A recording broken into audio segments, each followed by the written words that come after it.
Lagay ng ekonomiya, kalakalan, negosyo at iba pa. Atin ang alamin dito sa Ang Pilipinas Ngayon. Magandang araw, narito na po ang Balitang Business.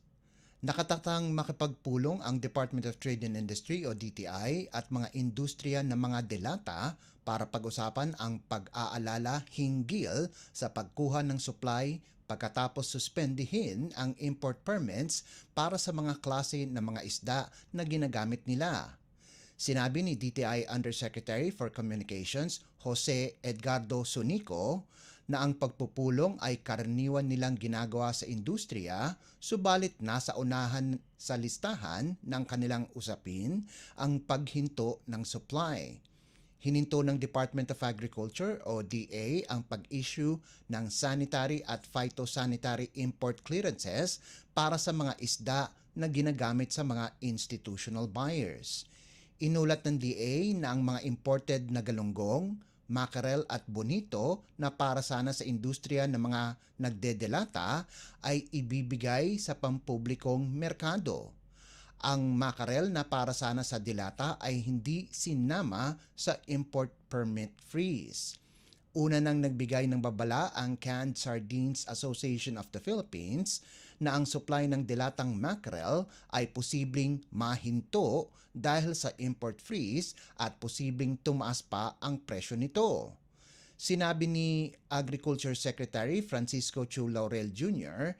na nasa 70,000 hanggang 100,000 metriko toneladang imported na isda ay ipinapasa sa pampublikong merkado kada taon. Ayon kay Chu Laurel, hindi niya inaasahan na magkakaroon ng pagkakaantala sa supply sa mga dilatang mackerel dahil hindi nga ito kasali sa import freeze. Samantala, sinabi din ng DTI na ililipat nila ang petsa ng pagpapalabas ng Suggested Retail Price o SRP Bulletin sa Mayo para bigyan ang mga manufacturers ng oras para makapaghanda ng kanilang kahilingan ng pagbabago ng presyo. Inasahan ng DTI na una nilang ipapalabas ang panibagong bulletin sa first quarter ng taon. Para sa taong kasalukuyan, inaasahan ng DTI na ang taas presyo sa mga produkto ay aabot ng 6% lamang kumpara sa 10% nitong nakalipas na taon.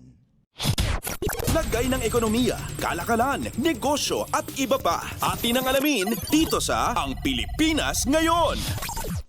Sinabi ng World Bank na ang mga lower middle income na bansa katulad ng Pilipinas ay kailangang mag-invest ng 5% ng kanilang gross domestic product o GDP para tugunan ang kasalukuyang climate crisis.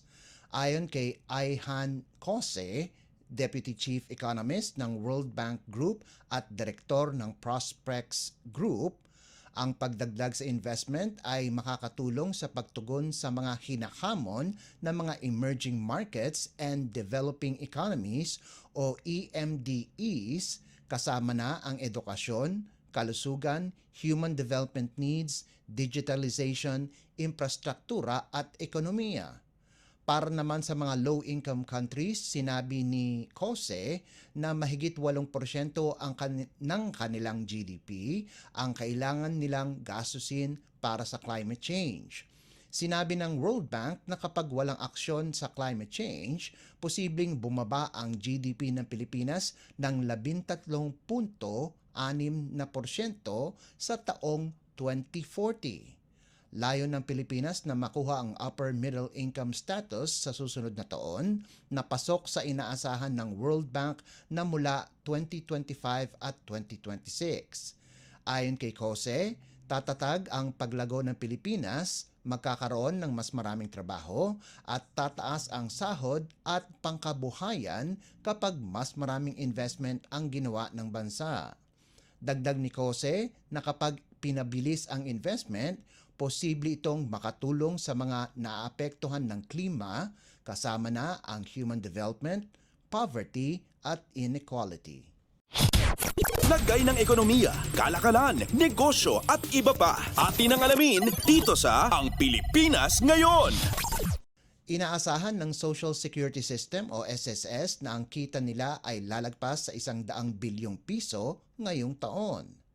Sa isang pulong balitaan, sinabi ni SSS President at Chief Executive Officer Rolando Macasaet, ang kita ngayong taon ay dahil sa dagdag ng kontribusyon ng mga miyembro, pagpapalakas ng koleksyon at mainam na pamamahala. Itong nakalipas na taon, nakapagtala ng record na kita ang pension fund ng 83.13 bilyong piso, mas mataas ito ng 58% kumpara sa taong 2022. Binigyan din ni Macasaet na maganda din ang performance ng stock market. Anya, halos 7,000 points na sa stock market sa ngayon at sinasabing lalagpas ng 8,000 points bago matapos ang taon. Kaya't malaki ang kikitain ng SSS dahil mayroon silang investment na 500 bilyong piso sa Philippine Stock Exchange o PSE. Sinabi din ni Macasaet na target ng pension fund na balak nilang paramihin ang miyembro ng SSS ng 2 milyon kada taon at sinabi na posible umabot ng 2.5 milyon ang karagdagang miyembro ngayong taon. Lagay ng ekonomiya, kalakalan, negosyo at iba pa. Atin ang alamin dito sa Ang Pilipinas Ngayon.